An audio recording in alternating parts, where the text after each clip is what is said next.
अस्सलाम वालेकुम, कैसे हैं आप लोग? ठीक ठाक हैं, उम्मीद करती हूँ बिल्कुल खैरियत से होंगे। आज जनाब मैं फ़िश करी आपको फ़िश का बहुत ही मज़ेदार सा सालन बना के दिखा रही हूँ। बहुत डिफरेंट तरीक़ों से मछली बनती है, मछली का सालन, तली हुई मछली हर किस्म की, लेकिन आज मैं प्याज और टमाटर के बगैर इसकी बड़ी मज़ेदार सी ग्रेवी आपको बना के दिखाऊंगी। उम्मीद करती हूँ आपको ज़रूर बहुत पसंद आएगी। इसकी शक्ल देखें, जितनी खूबसूरत शक्ल है इतना ही टेस्टी जायका है। तो आइए शुरू करते हैं। इसके लिए ये साल्मन फिश ली है, ये मैंने फ्रोजन ली है, एक्चुअली फ्रेश नहीं है, ये फ्रोजन है। तो इस वजह से जो है ये थोड़ी थोड़ी सी आपको टूटी टूटी भी नजर आ रही होगी।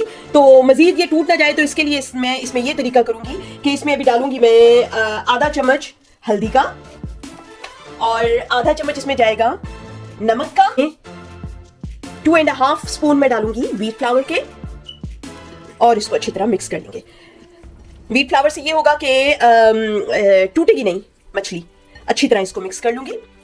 ये देखिए जी, इसमें मैंने हल्दी भी लगा ली है, आटा भी लगा लिया है और नमक भी डाल लिया है। अब इसको मैं छोड़ दूंगी इसी तरह मैरिनेट होने के लिए जब तक हम अपना दूसरा मसाला तैयार करते हैं। ये देखिए जी, ये मसाले हैं सारे साबुत। ये मैंने लिया है तकरीबन ये आधा कप से भी थोड़ा कम है। कोकोनट है ये, और जिस शक्ल में भी कोकोनट मिले आपको, क्रश्ड कोकोनट मिले या इस तरह स्लाइसेस में मिले तो आप ले लीजिए। मूंगफलियां ली हैं तकरीबन आधा कप, यहाँ पर मूंगफलियां हैं छिली हुई, और 1 कप यहाँ पर सफेद तिल है, और 1 चम्मच सफेद जीरा है, आधा चम्मच जो है ये मेथरे हैं, और 1 चम्मच जो है ये साबित धनिया लिया है। अब मैंने क्या करना है, इन सबको मैंने सौते कर लेना है, हल्के से लाइट से ऑयल के अंदर इनको मैंने हल्का हल्का ब्राउन कर लेना है, और उसके बाद इनका मैंने पेस्ट बना लेना है। अब मैं आपको दिखाती हूँ इनको ब्राउन करने के बाद की शक्ल।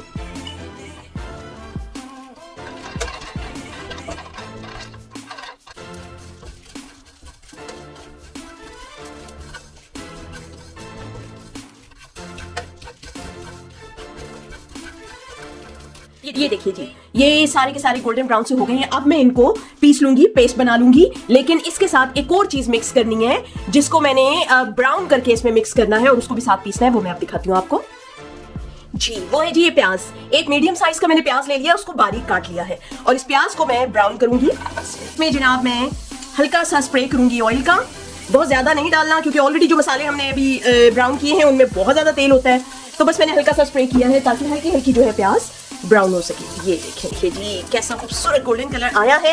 और अब जो है मैं इसको उतार लूंगी। बाकी जो मसाले मैंने ब्राउन किए हैं उनका पाउडर बनाऊंगी, और उसके साथ इस प्याज को भी पीस लूंगी, और बड़ा प्यारा सा मजे का पेस्ट बन जाएगा।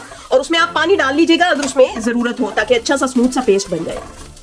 ये देखिए जी, ये पेस्ट बन गया है। इसकी कंसिस्टेंसी देखिए किस तरह की है, ये शानदार सा पेस्ट बन गया। आपने ऐसा ही पेस्ट बनाना है। अब हमने क्या करना है कि ऑयल डालना है। बिस्मिल्लाहिर्रहमानिर्रहीम। ऑयल इसमें मैंने जितना इस्तेमाल करना है सालन में उतना ही ऑयल डालना है।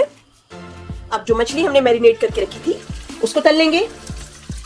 बिल्कुल हल्का हल्का सा मैं इसको तलूंगी ताकि ये टूटे ना, क्योंकि इसमें मैंने मसाला डाला था और आटा डाला था, तो सालन के अंदर ये टूटेगी नहीं।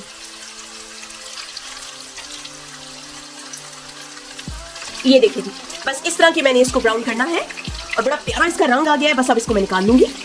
ये देखिए जी, बिल्कुल लाइट से ब्राउन किया है। आप इसको बस 2 मिनट भी मुश्किल से रखेंगे ना तो ये ज्यादा ब्राउन हो जाएगी। आप इसको 1 मिनट रखेंगे तो बस ये ठीक रहेगी, क्योंकि मैंने इसमें वो आटा लगाया हुआ था तो वो एकदम जुड़ गई है बिल्कुल सही कंडीशन में।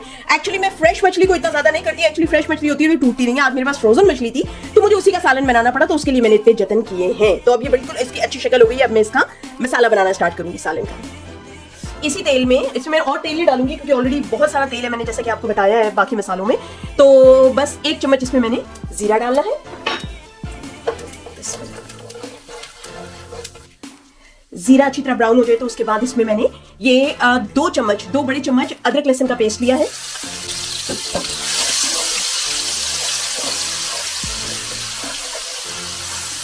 अदरक लहसुन जो है वो भी भुन गया है, बट ये अच्छी खुशबू आ रही है इसमें। अब इसमें डालूंगी मैं आधा चम्मच हल्दी। जरा सा हल्दी के साथ ये भुन जाए, रंग मसाले का थोड़ा सा आ जाए, इसके बाद जो है मैं इसमें वो पेस्ट डालूंगी जो कि मैंने सारे मसालों का अभी आपके सामने बनाया है। ये देखिए, ये रहा वो पेस्ट। बिस्मिल्लाहिर्रहमानिर्रहीम। ये देखिए जी, बहुत गाढ़ा गाढ़ा ये देखिए बन गया ना मसाला। मैंने आपको बताया था ना कि मैं आपको तरीका बताऊंगी कि टमाटर और प्याज उस तरह से ज्यादा सारी प्याज जो हम कच्ची पीस के डालते हैं उसके बगैर, और टमाटर ढेर सारे डाले बगैर करी किस तरह बनाई जा सकती है।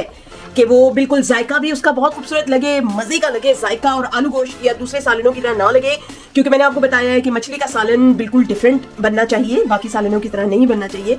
देखिए कितनी अच्छी इसकी ग्रेवी हो गई है। अब मैं इसको अच्छी तरह सुखाऊंगी कि इसका पानी सूख जाए और इसका तेल ऊपर आ जाए। ये देखिए जी, पानी इसका सूख गया है और मसाला इसका जो है बड़ा प्यारा सा बन गया है, और ऑयल इसको साइड पे आपको इसके ऑयल नज़र आ रहा होगा। अब इस मौके पे मैं इसमें डालूंगी 1 चम्मच रेड चिली पाउडर, और 1 चम्मच इसमें जाएगा नमक, और आधा चम्मच इसमें मैं डालूंगी गरम मसाला पाउडर। बस इसके अलावा इसमें और कोई मसाला नहीं जाएगा, क्योंकि जितने भी खास जो इसके मसाले हैं वो तो मैं इसमें डाल चुकी हूँ पीस के, जिसका पेस्ट बनाया था। बाकी ये नमक में रच गया है। ये देखिए जी कितनी प्यारी शक्ल इसकी निकल आई है मसाले की, बड़ी ही प्यारी मजे की खुशबू इसकी आ रही है। अब ये है कि हमने बनाना है खट्टा सालन। खटास के लिए टमाटर तो मैंने डाले नहीं इसमें, तो इसमें डलती है जनाब ऑथेंटिक जो फिश करी जो हमारी हैदराबाद दक्कन की बनती है, उसमें डलता है जी इमली का पल्प। इमली का पल्प बड़ा मजेदार सा खट्टा सा डलता है, तो मेरे मियाँ को जरा इमली से थोड़ा सा चिड़ सी है, वो इतना ज्यादा खट्टा वो नहीं पसंद करते, वरना हम लोग तो बहुत शौक से खाते हैं इमली की खटास हो जिस चीज में तो। लेकिन अब उसको फिर जो अल्टरनेट है वो जाहिर है फिर वो दही रह जाता है, तो इस वजह से जो है मैं इसमें अब दही डालूंगी। दही इसमें 2 चम्मच भर के मैं डालूंगी ताकि थोड़ी खटास आए। अच्छी तरह से जी इसको बस भूनना है बहुत अच्छी तरह से। मसाला आप लोगों को पता ही है, मसाला डालने के बाद किस तरह से भूनना है। थोड़ा थोड़ा पानी डालते जाइएगा इसमें ताकि मसाले की कच्ची मसाले की खुशबू ना आए, अदरक लहसुन की स्मेल ना आए। अब ये 5 से 7 मिनट में इसको अच्छी तरह और भूनूंगी, उसके बाद इसका सालन बनाऊंगी पानी डाल के, और फिर मछली ऐड करूंगी। ये देखिए जी क्या शक्ल निकल के आई है मसाले की, और इसका तेल भी ऊपर आ रहा है अब, और मसाला बहुत अच्छी तरह भून चुका है। अब इसकी मैंने जो है पानी डाल के इसको सालन बनाना है, और जैसा कि मैंने आपको बताया हमेशा गर्म पानी डालें पकते हुए सालन में ताकि उसका रंग और जायका बरकरार रहे। बिस्मिल्लाह। अब जी जितना आपने सालन इसका बनाना है उतना ही आप इसके अंदर पानी रखें। तो मेरी चूंकि मछली जो है वो थोड़ी है, बहुत ज्यादा नहीं है, इसलिए जो है मैंने मसाला भी इसका बस मैंने तकरीबन ये जी मैंने 2 गिलास पानी इसमें डाला है। ये देखिए कितना थिक हो गया है ये इस हिसाब से, ये देखिए। अब इसको थोड़ा सा मैं पकाऊंगी कि वो पेस्ट जो है मसाला वो पानी के अंदर अच्छी तरह मिक्स हो जाए, इसकी अच्छी सी करी बन जाए। उसके बाद इसके अंदर मैं जनाब डालूंगी मछली। ये देखिए जी 5 मिनट बनाने के बाद इसको जो है इसकी तरी ऊपर आ गई है, सालन बहुत अच्छी तरह मिक्स हो गया। इस मौके पे मैं इसमें फिश शामिल करूंगी, और इसको फिश को इसमें डालने के बाद मैं तकरीबन 10 मिनट के लिए इसको हल्की आंच पे रख दूंगी ताकि मसाला सारा जो है खूब अच्छी तरह फिश के अंदर समा जाए, और फिर जो फिश का सालन ये मजा देगा। आप जरूर पका के देखिएगा, माशाल्लाह बहुत ही मजेदार ये सालन बनेगा। ये देखिए जी बहुत ही थिक मजेदार सी ग्रेवी बनी है। यूजुअली लोग मछली का सालन डिफरेंट तरीके से बनाते हैं, प्याज टमाटर और वो आम सालन जैसे बनते हैं उन्हीं की तरह, वो भी मजेदार बनता है। मैं इंशाल्लाह वो भी आपके साथ बनाऊंगी, आपको जरूर दिखाऊंगी। लेकिन ना कभी कभी दिल करता है ना टेस्ट चेंज करें, किसी और के मुताबिक किसी और के जैसा खाना बनाएं तो शायद टेस्ट थोड़ा डिफरेंट लगे, घर वालों को अलग से किस्म का एक टेस्ट मिलेगा। तो आप ये जरूर एक दफा ट्राई करके देखिएगा। अब बस मैं इसको 5 मिनट रखूंगी, उसके बाद आपको दिखाती हूँ। जी देखिए इसकी शक्ल इतनी प्यारी, और खुशबू का तो मैं आपको क्या बताऊं, इतनी मजे की खुशबू आ रही है, और इसका जितना भी जायका है सालन का वो सारा मिक्स हो चुका है, फिश के अंदर जज्ब हो चुका है और बहुत ही टेस्टी है। और अब जनाब इसके अंदर मैं डालूंगी हरी मिर्चें, और एंड पर जनाब इसके अंदर जाएगी कसूरी मेथी। ये एक्चुअली जो हैदराबादी मछली बनती है ना उसमें कसूरी मेथी वैसे नहीं जाती, लेकिन मेरा आज दिल करा था डालने को, मैंने कहा चले डाल लेते हैं आज, अच्छी लगती है, कभी कभी कोई डिफरेंट चीज ट्राई करना अच्छा लगता है। तो जनाब ये हमारा रेडी हो गया है, अब इसको मैं करूंगी। देखिए जी माशाल्लाह बिल्कुल टमाटर और प्याज के बगैर कितनी शानदार ग्रेवी बनी है। मेरे किचन में इसकी खुशबू फैली हुई है और टेस्ट में भी इंतहाई लजीज बनी है। आप बनाएंगे तो आपकी वाह वाह हो जानी है।